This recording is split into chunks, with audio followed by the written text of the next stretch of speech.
Hi hello Telangana రాష్ట్ర ప్రజలందరికీ నమస్తే, గుడ్ మార్నింగ్, శుభోదయం.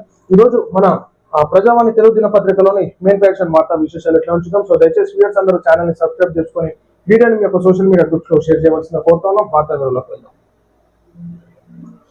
ప్రభుత్వ పాఠశాలల్లో ప్రైమరీ విద్య తెలంగాణ ప్రభుత్వం కీలక ఉత్తర్వులు అన్నట్టు మనం చూసుకోవచ్చు. ఇక ప్రభుత్వ పాఠశాలల్లో కూడా ఎల్కేజీ యూకేజీ స్టార్ట్ చేస్తున్నారంట. ఇక్కడ అంగన్వాడీ కాకుండా సో అయితే ప్రైవేట్ స్కూల్స్ కి ధీటుగా ఈనాడు ప్రభుత్వ పాఠశాలను కూడా తయారు చేయాలని చెప్పేసి ఈనాడు ఏదైతే ఎల్కేజీ యూకేజీని కూడా ఈనాడు ప్రభుత్వ పాఠశాలలో జోడించడం జరుగుతుంది. కాబట్టి ఉన్న టీచర్లే చక్కగా లేరు ముఖ్యమంత్రి రేవంత్ రెడ్డి గారు.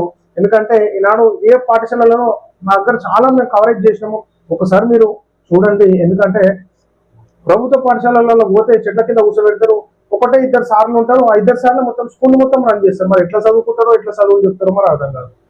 సో ఖచ్చితంగా ఈనాడు సరే ఆలోచన బాగుంది, కానీ అది మనం వరకు పేపర్ల ప్రకటన కాదు. ఈనాడు అక్కడ ఏ విధంగా ఉన్నదో ఒకసారి ప్రభుత్వ పాఠశాలలు చూసుకోవాలి. ఉన్న పూర్వకాలకే చదువు చెప్పడానికి టీచర్లు అక్కడ గతి లేరు, మళ్ళీ ఎల్కేజీ యూకేజీ జాయిన్ చేస్తున్నారు.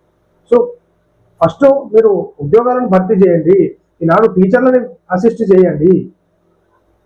మంచి విద్యను బోధించినప్పుడు ఆటోమేటిక్ గా ప్రైవేట్ స్కూల్ నుంచి ప్రభుత్వ పాఠశాలలకి విద్యార్థులు టర్న్అవుట్ అవుతారు. కాబట్టి మంచి చదువులను అందిస్తే ఈనాడు ఏ విధంగా అయితే మెసేజ్ వెళ్తూ ఉంటుందో ఈనాడు ఆ ప్రజల విద్యార్థుల తల్లిదండ్రులే తీసుకొచ్చి ప్రభుత్వ పాఠశాలల్లో జాయిన్ చేస్తారు. ఈనాడు ఆ విద్యార్థుల తల్లిదండ్రులు అందరూ ప్రభుత్వ పాఠశాలలో చదివిన వాళ్ళే, కానీ ఈనాడు మొత్తం ప్రైవేటు యాజమాన్యాలకు ఒత్తాసు పలుకుంటా ఇష్టానుసారంగా ప్రైవేట్ స్కూళ్ళకు పర్మిషన్ ఇచ్చుతోని గవర్నమెంట్ స్కూల్ పనితీరు పడిపోయింది. తెలంగాణ సర్కారు బడుల్లో ప్రైమరీ తరగతులు 210 పాఠశాలలో నర్సరీ ఎల్కేజీ యూకేజీ ఏర్పాటు 2025-26 విద్యా సంవత్సరం నుంచి ప్రవేశాలు ప్రైవేటు స్కూళ్లకు వెళ్తున్న చిన్నారులను ఆకర్షించే యత్నం తగ్గుతున్న విద్యార్థుల సంఖ్యను నివారించేందుకే ఈ నిర్ణయం. డిఓలకు ప్రభుత్వం నుంచి స్పష్టమైన ఆదేశాలు. ఈ డిఓలు అందరు పోరగాలను కూడా దాంట్లోనే జాయిన్ చేయాలి. డిఓలు డిస్ట్రిక్ట్ ఎడ్యుకేషన్ ఆఫీసర్ల పోరలు ఏడ చదువుతుంటారు? ప్రైవేట్ స్కూళ్ళల్లో ప్రైవేట్ కాలేజీలలో చదువుతుంటారు, కార్పొరేట్ కాలేజీలలో. వాళ్ళ పోరలను కూడా ఫస్ట్ జాయిన్ చేసి స్కూళ్ళ వ్యవస్థ బాగుపడుతుంది. ఆ గవర్నమెంట్ ఉద్యోగాలు చేసేటటువంటి అందరు పిల్లలు గవర్నమెంట్ స్కూళ్ళలో చదువుకోవాలని చెప్పేసి రూల్ తీసుకొస్తే అప్పుడు గవర్నమెంట్ స్కూల్ బాగుపడతాయి. తెలంగాణ రాష్ట్రంలోని ప్రభుత్వ పాఠశాల బలోపేతానికి ఆ తెలంగాణ ప్రభుత్వం మరో కీలక ముందడుగు వేసింది. నేను చెప్పే అడుగు వేయేది, నేను చెప్పే అడుగు ముందడుగు వేస్తే ఈనాడు ప్రైవేటు స్కూళ్ళకి ధీటుగా ప్రభుత్వ పాఠశాల తయారు కావాలి. నేను చెప్పే అడుగు వేయరు, మీరు ముందడుగు దాన్ని ఎన్కరేజ్ చేస్తున్నారు. ముందడుగు నేను చెప్పిన అడుగు వేయరు. గవర్నమెంట్ ఉద్యోగాలు చేసేటటువంటి అందరు టీచర్ల పోరగాళ్ళు ఆఫీసర్ల పోరలు మొత్తం గవర్నమెంట్ స్కూళ్ళలో కాలేజీలలో చదువుతాయాలి. అప్పుడు ఎట్లా బాగుపడదో చూస్తుంది. రాష్ట్ర బంగారు భవిష్యత్ కోసమే కాళేశ్వరం నిర్మించాం. కేబినెట్ ఆమోదంతోనే శ్రీకారం. 50 నిమిషాలు 18 ప్రశ్నలు.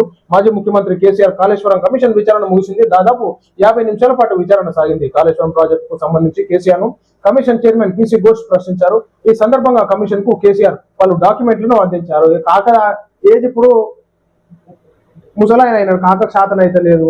మొన్ననే తుంటి ఎరిగింది, జరంతా హెల్త్ ఇష్యూస్ ఉన్నాయి.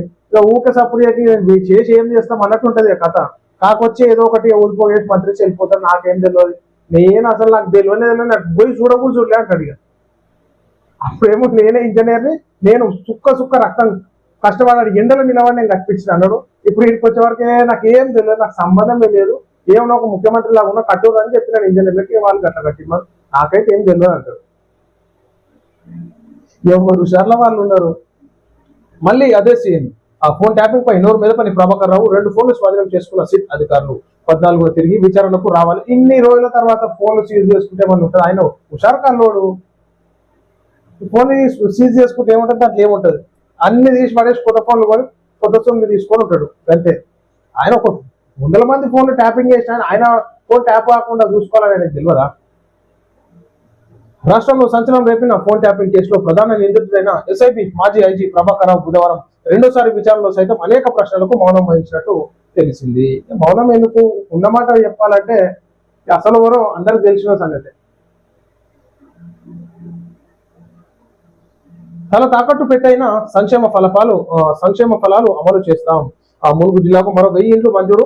అర్హులందరికీ దశల వారీగా ఇస్తాం. మంత్రులు పొంగులేటి శ్రీనివాస్ రెడ్డి, దనసరి సీతక్క అన్నట్టు మనం చూసుకుంటే అర్హులందరికీ మరి లబ్ధిదారులకి అందరికి ఇల్లులు ఇస్తామన్నట్టు చెప్పడం చేసి సీనన్న గారు. ఎందుకంటే నిరుపేదలు చాలా మటుకు ఆశలు పెట్టుకున్నారు. గుడిసెలు, పూరి గుడిసెలు, ఆర్థిక పరిస్థితులు, స్తోమతలు బాగలేక నిరుపేదలు ఉన్నారు. ఖచ్చితంగా నిరుపేద లబ్ధిదారులకు చెందే విధంగా చేయాలని చెప్పేసి మధ్యలో దళారీగాలు ఉంటారు, వాళ్ళని తన్నుడు అనేది ఒకటి. పైసలకి ఈనాడు ఆ ఫామ్లలో రాసుడు కొంచెం రాజకీయ పరంగా ఇచ్చేస్తారు, వాళ్ళని ఒకసారి కూర్చొని తన్నుడు దాంట్లో సఫర్ అవుతారు. ఇట్లుండే తెలంగాణ ఎట్లయింది? ఇదేనా కాంగ్రెస్ తెచ్చిన మార్పు? కేసీఆర్ హయాంలో ఆదర్శంగా పంచాయతీలు, నేడు కుంటుపడిన పారిశుద్ధ్యం. ఎక్స్ వేదికగా హరీష్ రావు ధ్వజం సీఎం రేవంత్ రెడ్డికి జోడిస్తూ ట్వీట్ అన్నట్టు. ఈ సర్పంచులు లేరాయే, సెక్రటరీల పైన భారం పడే, వాళ్ళు కూడా మాకేం సంబంధం లేదు, మేము ఇట్లకెళ్ళి తెచ్చి పెట్టాలన్నట్టు సెక్రటరీల పని తీరు ఉంది. మరి ఇప్పటికైనా మరి త్వరగతిన ఈ సర్పంచ్ ఎలక్షన్స్ ఫినిష్ చేసి మరి ఏమైనా గ్రామాలు చక్కదిద్దుతారా లేదా చూడాలి. ముచ్చట మోడీ 11 ఏళ్ల పాలనలో యువతను మోసం చేశారు. నిన్న మోడీ 11 ఏళ్ల పాలన ఎట్లుందని చెప్పేసి బీజేపీ గురించి మల్లికార్జున ఖర్గే గారు 11 ఏళ్లలో ఎంత మోసం చేశారని చెప్పేసి ఖర్గే గారు ఈ రోజు చెప్తారు అనమాట ముచ్చట. బీజేపీ 11 ఏళ్ల పాలనలో యువతను మోసం చేశారని కాంగ్రెస్ అధ్యక్షులు మల్లికార్జున ఖర్గే ఆరోపించారు. దేశంలో రోజు రోజుకు పెరిగిపోతున్న నిరుద్యోగంపై కేంద్రాన్ని పలుమార్లు ప్రశ్నించిన సమాధానం లేదని మండిపడ్డారు. మీరెందుకు ఇయ్యలే మరి? ఆ నిరుద్యోగ సమస్యను మీరెందుకు తీర్చలే? కాంగ్రెస్ పార్టీ ఎందుకు తీర్చలేదు? అప్పుడు తీర్చుంటే ఇప్పుడు ఇట్లా అయ్యేది కాదు కదా. కొత్త మంత్రులకే సర్దుబాటు, ఇతర శాఖల్లో మార్పులుండవు. నా వద్ద శాఖలనే కొత్తగా మంత్రులకు కేటాయిస్తున్నానని కేసీఆర్ తో సహా కుటుంబాన్ని అంతా నా శత్రువులే. తాను కాంగ్రెస్ లో ఉండగా వారందరికీ హస్తం పార్టీలో నో ఎంట్రీ. తెలంగాణకు అన్యాయం చేస్తున్నది కిషన్ రెడ్డి. ఆ కేటీఆర్ సూచనతోనే మెట్రోకు కిషన్ అడ్డుపుల్లా. ఢిల్లీలో మీడియాతో చిట్ చాట్ లో రేవంత్ అన్నట్టు మనం చూసుకోవచ్చు. అయితే కవిత కాంగ్రెస్ పార్టీలో పోతుంది అన్నట్టు ఊహాగానాలు వస్తే, నేను కాంగ్రెస్ పార్టీలో ఉన్నంత వరకు ఈ బీఆర్ఎస్ కుటుంబ పాలన చేసేటటువంటి ఎవరు కూడా దీంట్లోకి రానియను అన్నట్టు రేవంత్ రెడ్డి గారు చెప్పినారు అనమాట. అదే విధంగా మనం చూసుకోవచ్చు, నాకు ఈనాడు శత్రువులు ఎవరన్నా ఉన్నారంటే వాళ్ళే అన్నట్టు ముచ్చట చెప్పుకొస్తున్నట్ట. మొత్తం మీద అయితే ఆ కొత్త మంత్రులకు తన వద్ద ఉన్న శాఖలను కేటాయిస్తున్నట్లు ముఖ్యమంత్రి రేవంత్ రెడ్డి చెప్పారు. పాత మంత్రుల శాఖల్లో ఎటువంటి మార్పులు ఉండవని ఆయన సంకేతాలు ఇచ్చారు. పాత శాఖల మళ్ళీ మంత్రులు చేంజ్ చేస్తే వాళ్ళు పోయి వేరే పార్టీలు దొరుకుతారు. సర్పంచ్ ఎలక్షన్స్ ఇవన్నీ తాకట్టు పెట్టడం ఎందుకు, మళ్ళా నెత్తి చేతులు పెట్టుకోండి ఎందుకని చెప్పేసి ఆడికే ఇదైపోయినారు అనమాట. ఇది ప్రజలారా ఈరోజు మనం చూస్తా ఉన్నాం మన ప్రజావాణి తెలుగు దినపత్రికలోని మెయిన్ రియాక్షన్ వార్తా విశేషాలు. అందరికీ సెలవు, నమస్తే.